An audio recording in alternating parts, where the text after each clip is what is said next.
Boa noite a todos. Vamos começar mais uma noite de estudos. Pessoal, vamos sentando, se acomodando. Boa noite, pessoal do Instagram. Hoje o Alexandre vai falar sobre moléstias mentais, causas e consequências, né? Vai ter música hoje, Alexandre? Música? Não? Então, vamos levar o nosso pensamento a Jesus, né? A nossa mãe Maria de Nazaré, pedindo muita luz para o nosso irmão Alexandre para conseguir fazer o trabalho, nos iluminando, dando discernimento e sabedoria, que o nosso Pai Oxóssi possa expandir a nossa capacidade de compreensão, né? Elevando e pedindo a Deus também discernimento e sabedoria para que possamos manifestar todo o aprendizado que a gente vai adquirir no dia de hoje, lá fora, na nossa vida. Que assim seja hoje e sempre, e graças a Deus. Que louvado seja nosso Senhor Jesus Cristo.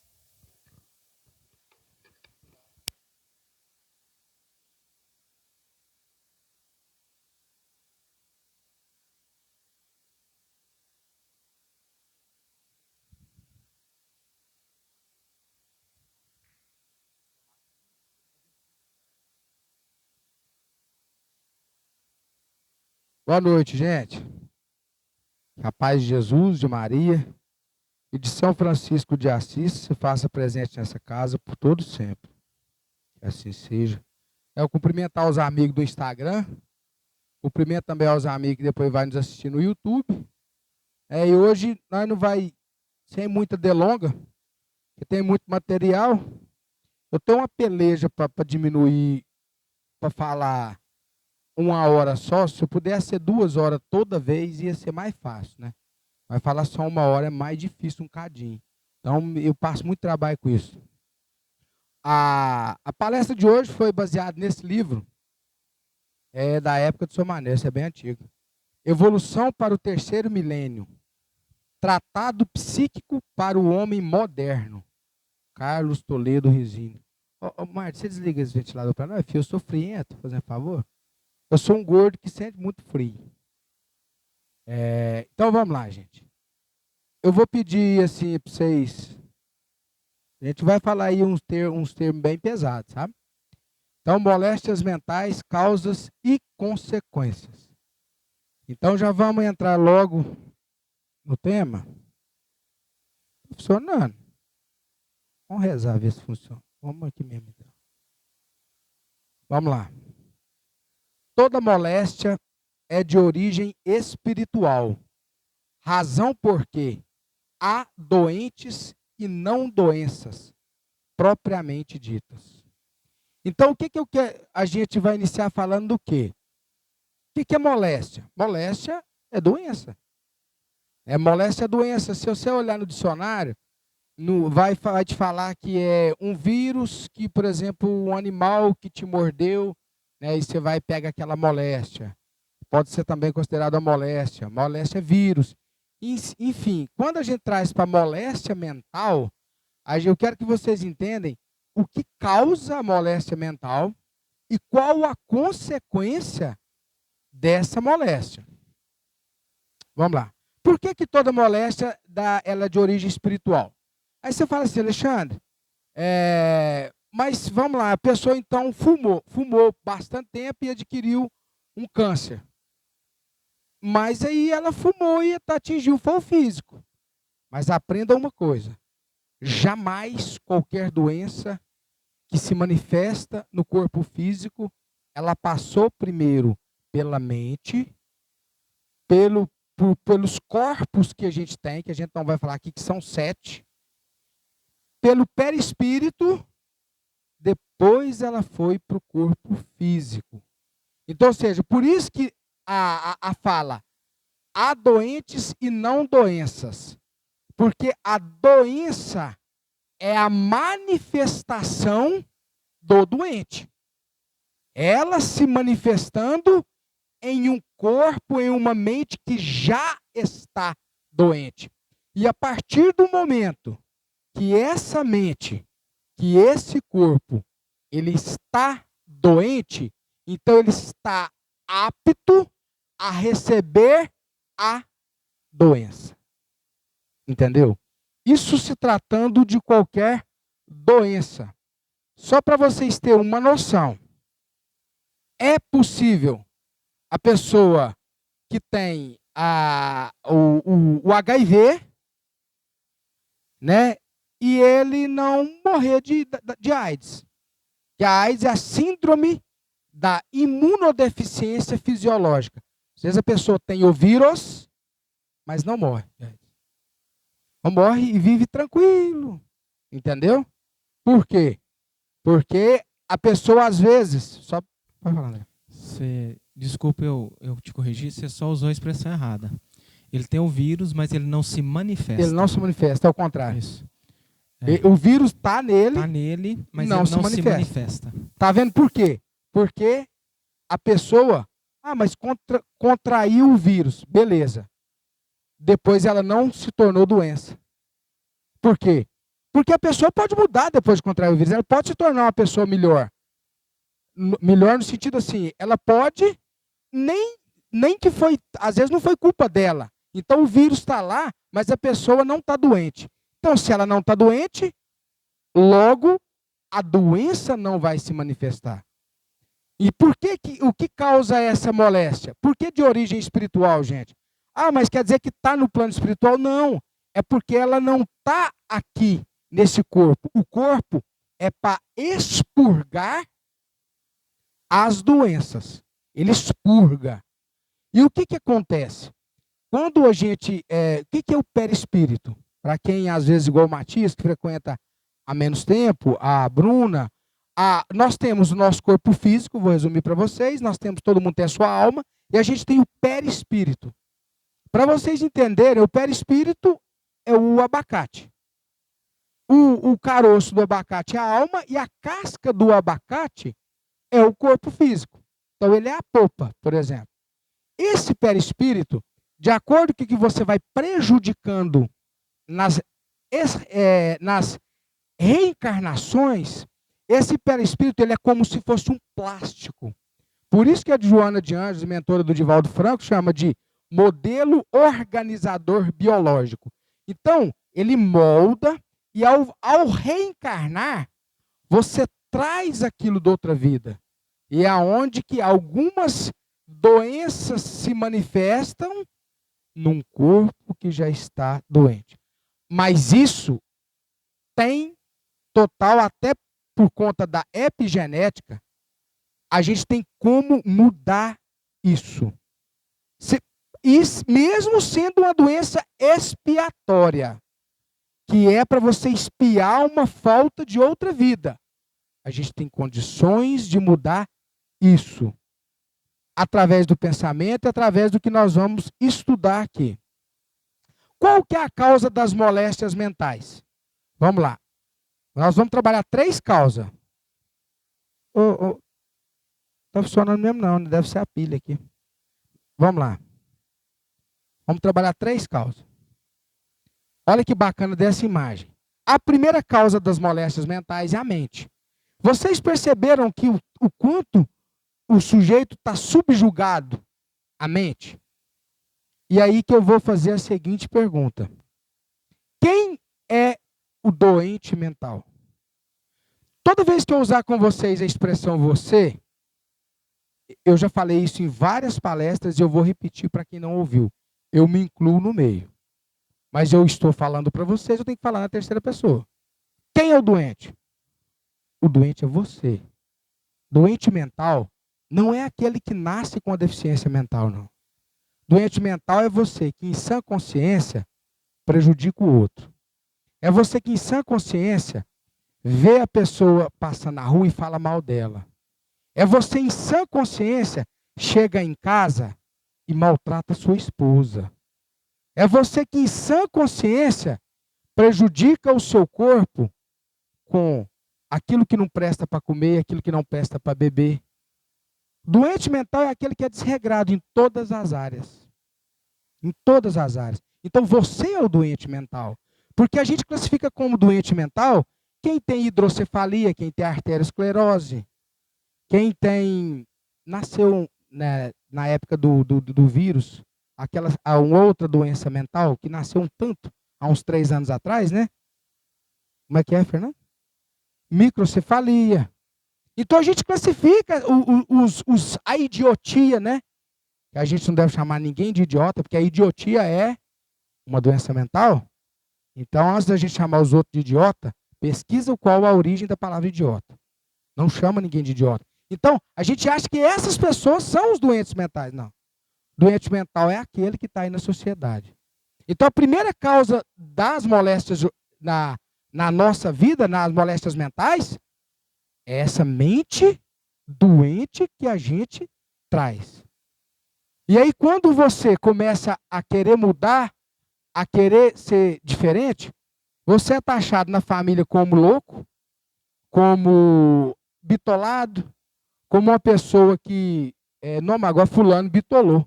O André, por exemplo, quando foi ressignificar a vida dele, da forma que ele ressignificou, que é isso? Não, agora o André ficou doido. Deve ser porque o pai morreu. Teve gente que até falou isso com ele, uai. Foi depois que seu pai morreu. Você está doente? Mas não é não. É porque... Você quer falar, Mário? Tem pergunta. Pode fazer. O José Osvaldo está te perguntando, Alexandre, sobre as doenças autoimunes, se elas partem do espiritual, e o coronavírus. Tá, vamos lá. A doença autoimune. Primeiro, ela partiu. Por quê? O que é uma doença autoimune? É o seu organismo te atacando. Toda doença autoimune é porque o seu organismo, ele entra em parafuso. Vamos trazer aqui para uma forma mais fácil de vocês entenderem e de José entender. Ele entra em pânico. Então, ele se ataca. Por isso, ela se torna autoimune. E aí, respondendo ao José, por exemplo, o que vai ajudar a tratar uma doença autoimune? Vitamina D, níveis de vitamina D e óleo de coco, que vocês mulheres passam no cabelo, que é para tomar o óleo de coco. São duas ferramentas mais poderosas que tem para tratar a doença autoimune. Por quê? A doença autoimune, como ela se manifesta na mente, o que acontece? Eu vou citar o exemplo da autoimune através da depressão. A depressão é uma doença espiritual? Primeiro, a pessoa está debilitada. Primeiramente, adoece. Passa por corpo físico. Uma vez que você já está debilitado na mente e no corpo físico, aí sim, uma influência espiritual pode acontecer. Coronavírus. A gente bem sabe que foi uma forma que a lei permitiu que fizesse expurgos no planeta. Pronto. Nós participamos, em novembro de 2019, de uma equipe espiritual que ainda ajudou para que esse vírus não viesse tão forte. Porque em novembro de 2019, através do seu Exu do Mar, com todo respeito e gratidão, a gente foi no fundo do oceano, onde esse vírus estava sendo produzido, e ele deu uma enfraquecida, porque esse é pior. Tanto nós quanto várias casas espíritas, espiritualistas no Brasil, que fez o movimento. E isso é algo que eu jamais vou esquecer, porque o André, que foi o médium que foi em desdobramento, mandava ficar calado. Fala baixo, porque é para não escutar nós, que eu estou vendo pelo um vidro. Como ele foi doar o ectoplasma, e via através de um vidro. Mas, trazendo então, Alexandre, é aquilo que eu vou falar, não vou gerar polêmica, não vou fugir do assunto. Eu vou tomar vacina? Não. Hoje eu digo que não. De forma alguma. Pode ser que daqui 5 anos eu venha a tomar. Mas a vacina é necessária? É. Porque não é todo mundo que toma 15 mil unidades de vitamina D por dia, não é todo mundo que toma 3 ômega 3, 2 óleo de cártamo, óleo de coco, açafrão, coenzima Q10, vitamina K2, zinco, vitamina C. Eu tomo. Então, mas ela só vai manifestar. Aí ela manifestou, não manifestou na pessoa, respondendo ao José? A mente, o coronavírus, gente, ele é semelhante ao câncer. Eu escutei um médico falando uma verdade tão grande uma vez, ele falou assim, a pessoa morre o dia que ela descobre que ela está com câncer. Ela começa a morrer o dia que ela descobre que ela está com câncer. E esquece que tem 99% de célula boa para tratar uma célula ruim. Então, grande parte das pessoas que morrem do coronavírus, morre o dia que descobre que está com coronavírus. E aí, o que a mente faz? A mente te joga para baixo. E a sua imunidade acompanha o quê? A sua mente. Então, os seus anticorpos também, as suas células de defesa, os seus leucócitos, diminuem. Pronto. Como diz o Miguel, vai dar o que não presta. Denomina-se, vamos lá. Acho que eu respondi o Zé. Qualquer coisa você me pergunta de novo, Zé. Então, nós falamos primeiro, né, a primeira causa, a gente falou aqui que foi a mente. A segunda é uma parte que eu quero que vocês prestem muita atenção. Denomina-se impulso ao estado de excitação do sistema nervoso central, que surge em resposta a um estímulo interno ou externo. Aqui eu não vou falar do sistema nervoso central simpático, parasimpático, eu não vou entrar nessa área da medicina. Eu podia falar aqui, a gente não vai entrar. O que é o impulso? Aí que é outra forma que causa a moléstia mental. Nós temos o impulso inconsciente. O impulso inconsciente, ele é externo. O sujeito continua a agir ativamente em estado inconsciente oculto na sombra, movido por desejo, necessidade, ânsia e paixão. Então, esse impulso externo é o que nos visivelmente fomenta a tomar, a ter atitudes e ações que no estado normal a gente não ia ter. Por exemplo, com alimentação. Por exemplo, não tenho condição de trocar minha geladeira. Mas o impulso faz eu trocar a geladeira e depois fica endividado pagando a geladeira. Eu já tinha uma geladeira mais ou menos. Então esse impulso, ele foi movido, por exemplo, da geladeira pelo desejo de ter uma geladeira nova. Tanto que as pessoas, os marqueteiros, vêm te induzir à compra por quê? Porque eles te pegam pelo desejo. Pelo desejo. Então, e aí você não tem condição de pagar, tomado pelo impulso, você compra. E aí depois você fica endividado. Aí depois você fica com depressão. Depois você não dá conta de pagar. E aí começa. Tá vendo, gente? Tudo está ligado à mente. E aí você fala, necessidade. Aí isso aqui entra a parte fisiológica. A gente necessita de comer tudo que come.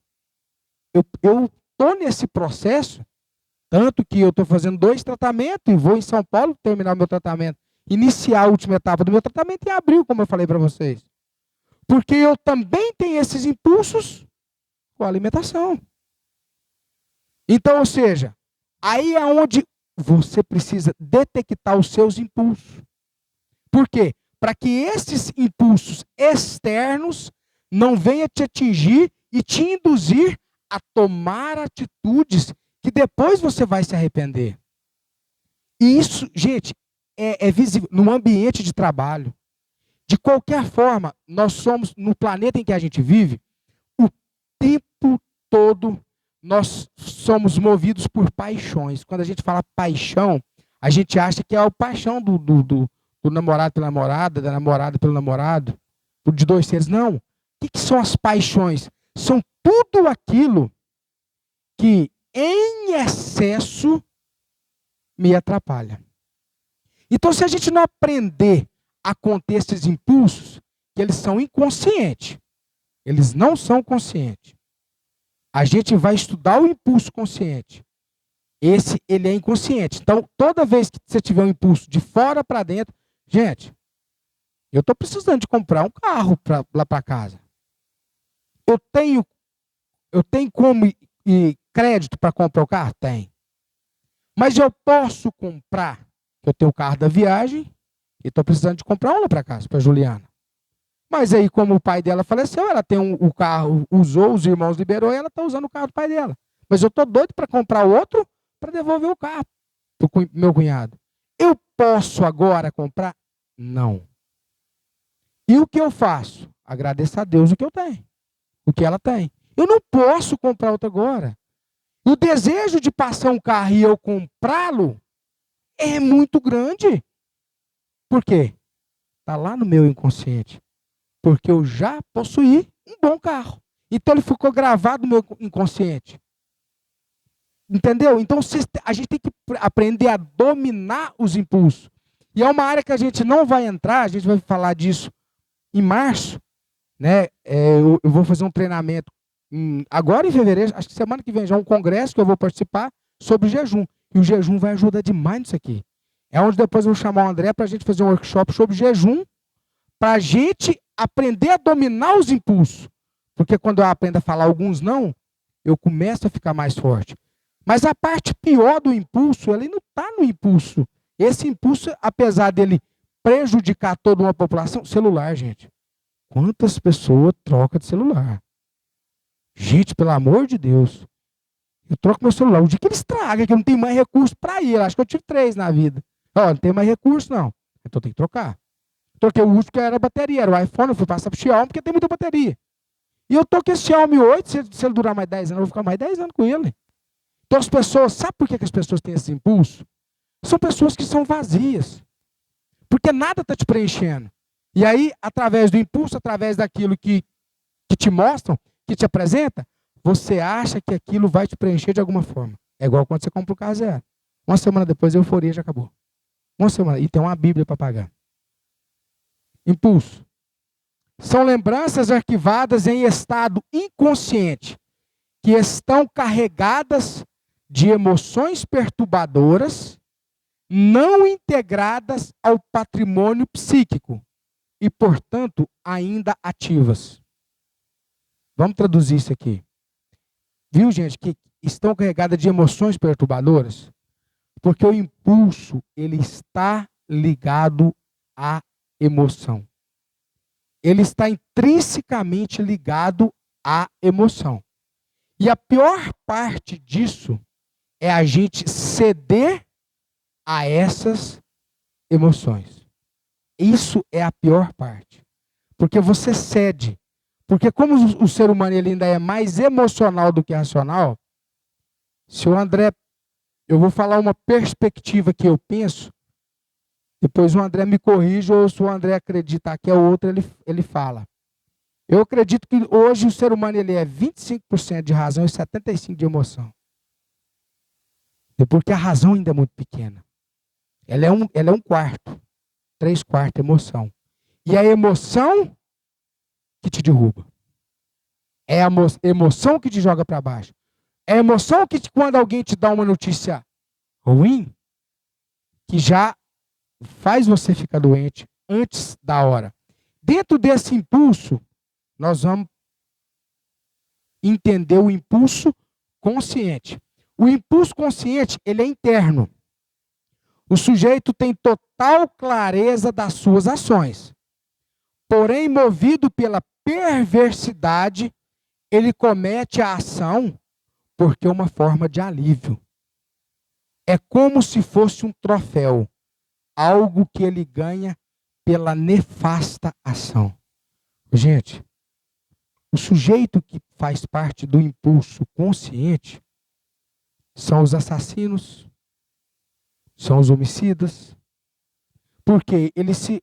Tem um negocinho aqui, tá dando algum mau contato, Marcelino? Não, né? Tem. Acho que tá dando algum mau contato aqui. Deixa eu tirar aqui. Deixa eu desconectar ele aqui. Então, o que que acontece? Um psicopata, por exemplo, ele está aqui. Alexandre é o sujeito que mata, da psicopatia, que ele mata. A gente vê aquela série lá nos Estados Unidos, aquilo é real, gente. Tem aqui no Brasil. Tudo é real. É uma ficção, mas que acontece na realidade. Pois é. Mas o sujeito que trai a esposa, ele está aqui. Ele não está no externo, não, ele está no interno. O sujeito que tem uma vida dúbia, ele está aqui. Ele por quê? É uma ação nefasta. Então a gente acha que eu estou falando aqui em relação, por exemplo, a um homicida, aquele que... O sujeito, eu ainda falava com o José hoje, não sei se foi hoje ou ontem. O sujeito que saca uma arma para matar alguém. E o sujeito que bebe e entra num carro que vai dirigir, são 2 homicidas. E se os dois matou, a única diferença é que o sujeito que matou com a arma, ele foi homicídio doloso, teve o dolo. E o outro foi culposo, ele não teve intenção de matar, mas ele estava tonto, ele dirigindo tonto. Foi? Hoje é doloso também, André? Que bom que a lei mudou sobre isso aí. Bom você me corrigir. Então hoje é doloso. O sujeito que bebe é considerado dolo. Ótimo. Tomara que se tivesse prisão perpétua era melhor ainda. Melhor ainda. Né? E botar isso para trabalhar, claro. O sujeito que faz isso. Por quê? Porque ele teve dolo, bebeu e pegou um volante. E esse sujeito, ele está aqui. Ele vai melhorar? Vai. Claro. A reencarnação está aí. E se ele não melhorar nessa vida, ele tem mais vida para melhorar. Mas então as pessoas estão tão desconectadas. E eu vejo, gente, porque eu estou aí nas rodovias, eu vejo a quantidade de gente sem um pingo de consciência fazendo o que fazem. Toda semana eu vejo no mínimo 1 ou 2 acidentes. Toda semana. Por quê? São pessoas que não têm um pingo de consciência com a própria vida. Então, essas pessoas têm impulso consciente. A partir do momento que você gerou uma intenção de fazer uma ação, esse aí é inconsciente, esse tipo de ação nefasta. Então, é onde a gente tem que parar para pensar. E aí vem a terceira, que é a mais braba. Vou falar um negócio para vocês. A causa geral de qualquer perturbação psíquica reside na desobediência constante às determinações da lei de Deus. Gente, eu vou falar um negócio para vocês. Eu não tenho nem 1/1000º de medo da lei. Não tenho. Mas eu tenho um temor pela lei. Eu tenho um respeito pela lei de Deus muito grande. Não tenho medo. Eu tenho respeito. Então, olha o quanto o autor ele foi feliz em falar que a causa geral de qualquer perturbação psíquica reside na desobediência. Ou seja, é só você analisar que tudo que está contrário à lei de Deus está errado. O problema é que a gente precisa de iniciar devagarinho nesse processo, tem que dar o primeiro passo. Tem que começar. A gente tem que sair da infantilidade. A gente tem que amadurecer. A gente precisa de amadurecer. As pessoas, porque senão, não vai parar de adoecer gente. Eu creio que depois do coronavírus, o consultório da Tuana deve estar ficando cheio direto. Por quê? Bastou um vírus para mostrar para as pessoas que elas já estavam em um estado patológico doente. Elas já estavam. Por quê? Porque o coronavírus mostrou que o marido e a mulher não dão conta de conviver no mesmo lar. A hora que precisou ficar uma semana, começou as brigas, começou a separação, os filhos com o pai com o filho. E aí, o que é que acontece? Começou a não se suportar. A não se suportar. Então, se você não suporta o sujeito que está do seu lado, uma das coisas que eu mais admiro no hoje o meu pai maior no André, quando o André falou assim, não está dando certo, não separa. Vai ter mais vida. Mas não vive mal não, gente, pelo amor de Deus. Mas as pessoas passaram a não se suportar. Ô Mário, leva lá pro Paulo, por favor. Não, deixa coisas. Não, mas tem que ser no microfone, senão não aparece no Instagram. Mas as pessoas não se suportam. Mas sabe por quê? Pode falar primeiro, Paulo. Não, isso aí que você falou é tão verdade que eu tenho um cliente que trabalha na promotoria. Ele falou que no último ano, a maior entrada que tem dado na promotoria é para divórcio. Cerca de 70% da entrada dada na promotoria de Lagoa da Prata é divórcio. As pessoas que casam hoje, Paulo, ainda conversava isso com o José na viagem. Elas já casam pensando em separar. Elas já casam. E aí quando você vai estudar, e eu já contei para vocês quantas vezes que eu tenho uma peninha com a minha mãe.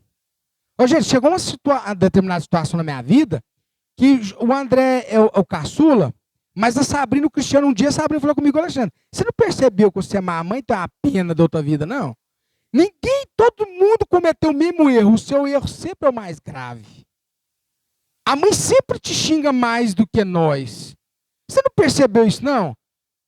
Aí, quando eu comecei a estudar o Evangelho, que o doutor Hansey, ele é um biólogo, cientista fantástico, fala que o Evangelho é um código de medicina profilática. O que é a profilaxia? É você evitar a doença.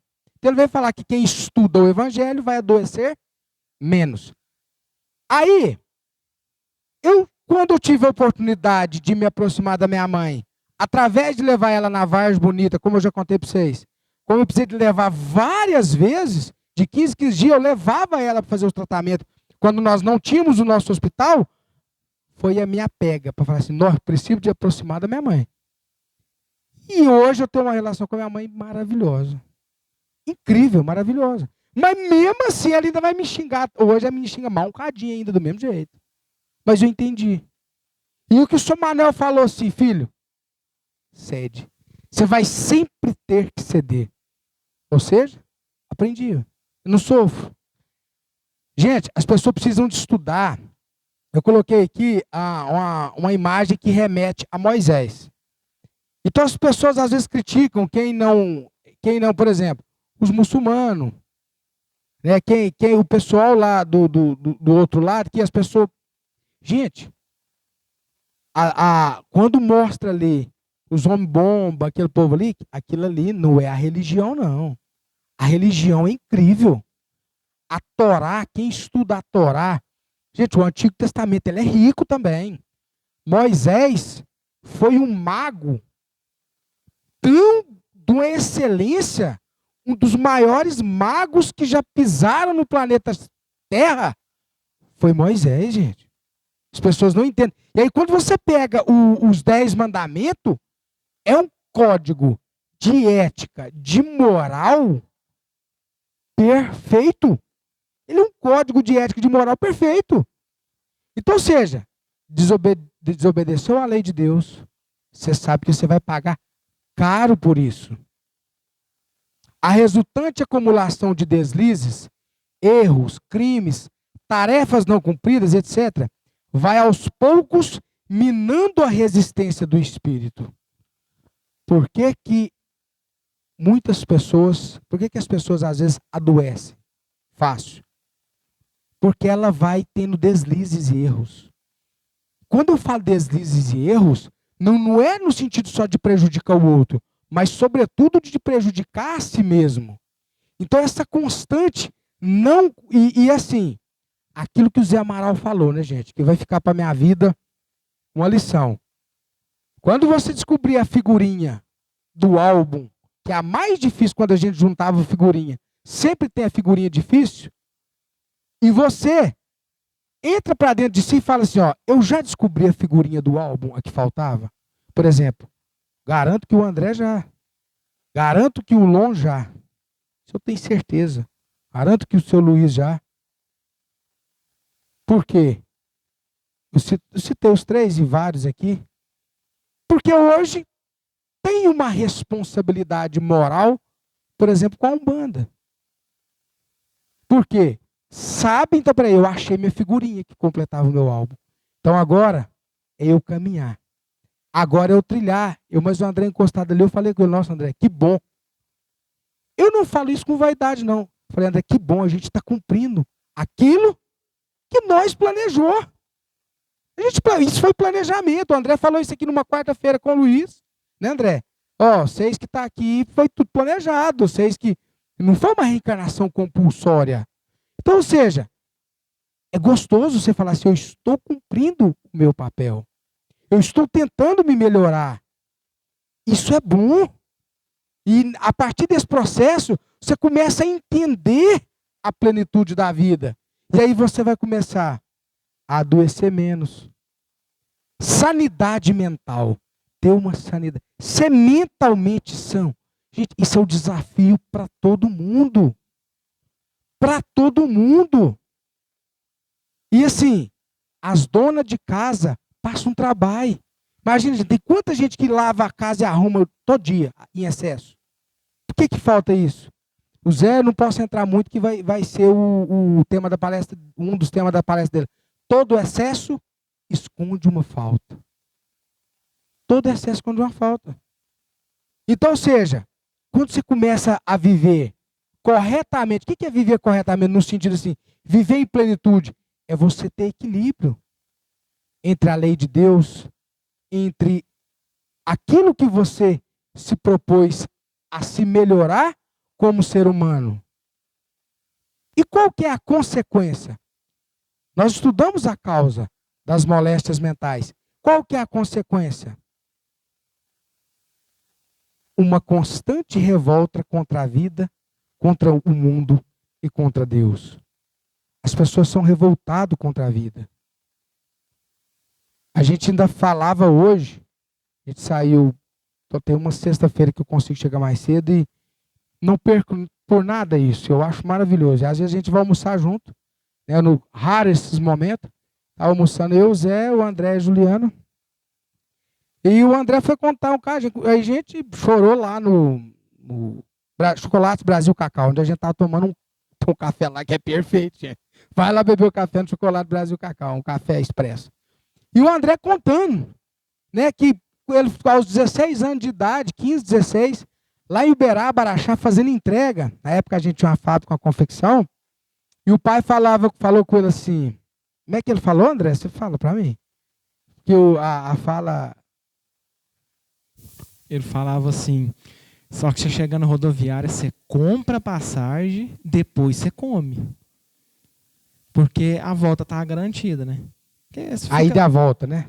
Aí eles falavam, ó, você chega na rodoviária, porque eu tinha 14 anos quando eu fui para Uberaba, né? 14, né? Aí ele falou assim, ó... O pai era doido, né? Você chega em Uberaba, tem uns tios, né? Que dá onde comer, ajuda. A hora que você chegar em Araxá, você compra a passagem, aí depois que você come. E se ele não falasse isso, se eu fosse comer primeiro nesse dia, a passagem aumentou de um dia para o outro.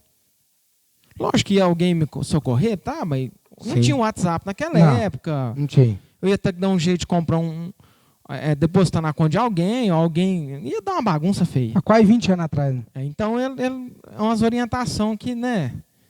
Sabedoria do pai. Você compra a passagem primeiro, aí depois você come. Eu só não comi, porque não teve jeito de comer. A passagem subiu, mas tô aqui, né? Gente, você já passou. E a gente chorou porque é tão bom. É bom passar por isso, não. É bom aprender com isso. É bom aprender com isso. Certa vez eu fui lá em Iguatama tentar atender um cliente. Sou do céu, que trem mais bom. Quando eu cheguei na rodoviária, a mãe fez uma tulinha de bolo.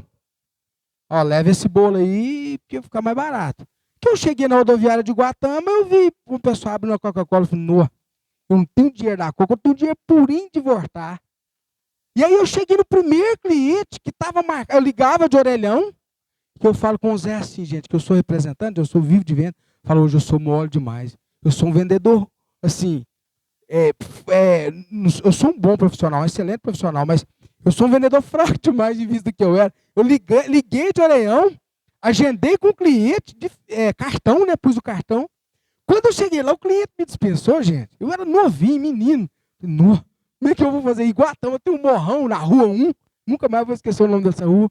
E fui caçar. Aí eu fiz o nome do pai, né? Falei, Deus, ajuda aí, porque eu tenho que voltar para trás com um pedidinho, né? Senão não vai comer. E aí, achei, vendi muito. Mas na volta eu tomei água com bolo. Teve revolta? Não. Não teve revolta. E é o que a gente fala hoje, eu estava conversando com o André. Eu conversei com o Augusto mais cedo. Eu ganhava 10 salários mínimo. Mas mostrou nós, eu podia ter vida de classe média alta, porque meu pai ganhava 10 salários mínimo, mais hora extra. Mas o pai ensinou nós a comer um bife no primeiro e no segundo. 2 pedaços de carne no primeiro e no segundo. Ele falou, não vai esbanjar não, por quê? Amanhã se passar trabalho, e hora que passou, viveu você. Pode falar. Eu costumo pensar, para mim, isso é um pensamento para mim. Uma que eu não trocaria nada que eu passei. Graças a Deus, o que eu passei me construiu o ser que eu sou hoje. Aí é o problema das pessoas que revoltam. Elas perdem a construção do ser. Quando revolta, Quando né, André? revolta. Porque elas pensam tanto na revolta que elas deixam de aprender. Aí viram adolescentes frustrados, pais de família frustrados, ficam a vida inteira frustrado, mal-humorado. Sabe que hora que dá uma mudada pequenininha? Ó, que você está velho. Aí você começa a arrepender. Aí não tem jeito. Aí não tem jeito de voltar, né, André? Não tem jeito. Entendeu? Então, isso que acontece na vida, essas pelejas, é a construção do seu ser. Pega isso, gente, e vamos construir um ser. Porque, por mais que a gente passou tanto aperto, a gente sempre falava assim, ó, não, vai melhorar. A vida vai melhorar. Acreditava que ia melhorar. Tem que acreditar, ué. Que se você não acredita, quem vai acreditar para você? Agora, nunca teve revolta. Não. Não, revoltar não. Você quer me falar, Marcelo? Acaba o meu tempo. Por quê? Quando se revolta contra a vida, o mundo e Deus, é a mesma coisa de você não acreditar em Deus.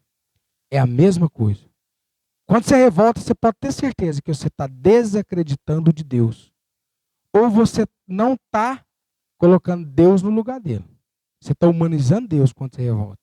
E Deus não foi feito para ser humanizado. Você está antropomorfizando Deus. Antropomórfico. É dar forma humana para Deus. Deus não tem forma humana. Então não revolta não, gente. A causa, a consequência é a revolta e a outra é isso aí. E eu te faço a pergunta. Essa vida medíocre que você vive, você vai viver nessa vidinha medíocre? Eu não vou não. Como diz o Dr. Baracá, eu não aceito o novo normal. Como diz o André, eu não aceito o novo normal. Eu não vivo uma vida medíocre. Eu não vivo. E se você hoje vive uma vida medíocre, reveja os seus conceitos, reveja os seus pensamentos, reveja as suas ações, porque nós não fomos feitos para viver na mediocridade. Mais ou menos não. E aí você volta na Bíblia de novo, né? Lá no Apocalipse, é onde que é a única hora que citam o orixá. Oxalá fostes frio ou quente, porque morno vomitar-te-ei. Por quê? Se você está vivendo essa vida, reveja, gente. A gente não foi feito para viver assim, não. Não foi feito. Eu antes de pôr esse aqui, eu só vou pôr para vocês pensar. Essa fase, depois vocês leem ela e repensam. Eu, antes de terminar, eu vou contar para vocês assim, o quão interessante foi, se não me falha a memória, o ano acho que era 2011. Depois me corrija. Foi o melhor Natal que eu passei na minha vida. Porque eu fui visitar a mãe de um amigo meu, ela estava com câncer no estado terminal. E isso mexeu demais com a minha vida. Porque ela com câncer, no estado terminal, no dia do Natal, na noite de Natal, e ela me chamou para uma conversa que eu falei assim, ela morrendo, sabendo que ia morrer, mas ela acreditava no filho dela. E falou para mim assim, ó, dá a mão para ele. Porque a base ética, caráter, de moral ele já tem. Essa você pode ficar tranquilo. Só dá a mão para ele. Então, assim, um sujeito desse, ele vai voar. Esse cara é o Fernando. Entendeu? O cara que perdeu a mãe nova, era um menino. Você fala assim, cara, são coisas na vida da gente. Quando eu falo que foto nenhuma, vídeo nenhum, vai te dar o que a lembrança tem, o que está aqui. Porque aqui a foto pode ser apagada. O que está aqui nada te tira, gente. Nada te tira, não. E se ele fosse voltar contra a vida, né, Fernando? Se tornar quem ele se tornou hoje, o ser humano que se tornou. Então, ou seja, faz do limão a limonada, gente. Tá bom demais. Vamos tentar encarar e ver a vida de outra forma. Alexandre, e o problema da pessoa que revolta contra a vida é que pode ser que nessa não, ou às vezes na outra, ele tem que começar de onde ele parou. Pois é, André. Não tem Será que foi outra alguém que te solução. soprou isso aí? Porque isso é importante. Repete. Pessoa que revolta pode ser nessa ou na outra encarnação. Às vezes ele viveu essa revoltada inteira. A hora que reencarna, ele tem que parar, ele tem que recomeçar da onde ele estava. Não tem jeito. Então, ou seja, André, nessa fala sua, Ele vai paralisar.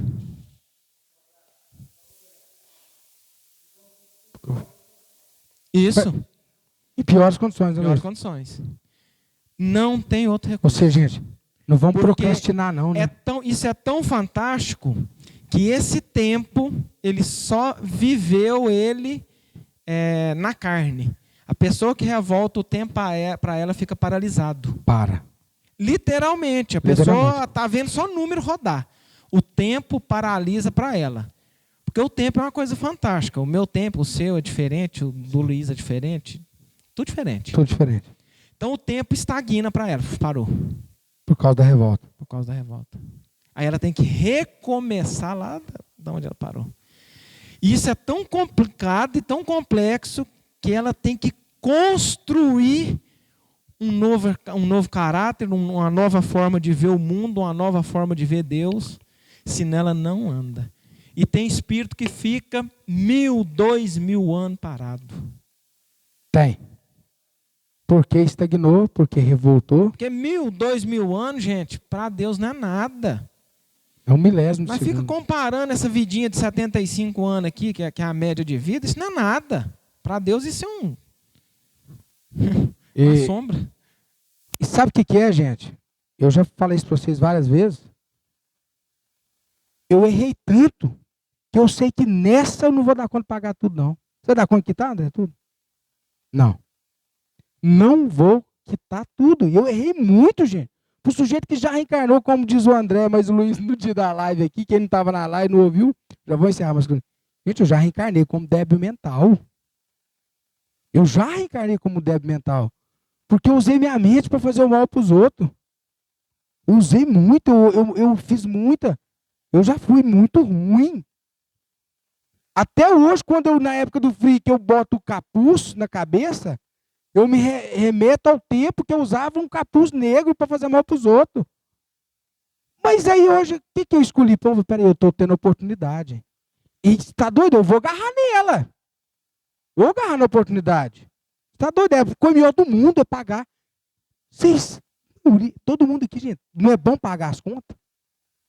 Então por que não pagar as contas espiritual? Né, André? E aí você vai vivendo. Gente, era isso aí. Não deixa de ler aqui, não. Mateus 18, 7. Né? Ai do mundo por causa dos escândalos, porque é necessário que venham os escândalos. Mas ai daquele homem, porque um escândalo vem. Cuidado. A gente acha que não tem ninguém olhando por nós, ninguém olhando para nós. Cuidado. Cuidado. Porque Deus não dorme, não. Obrigado, gente.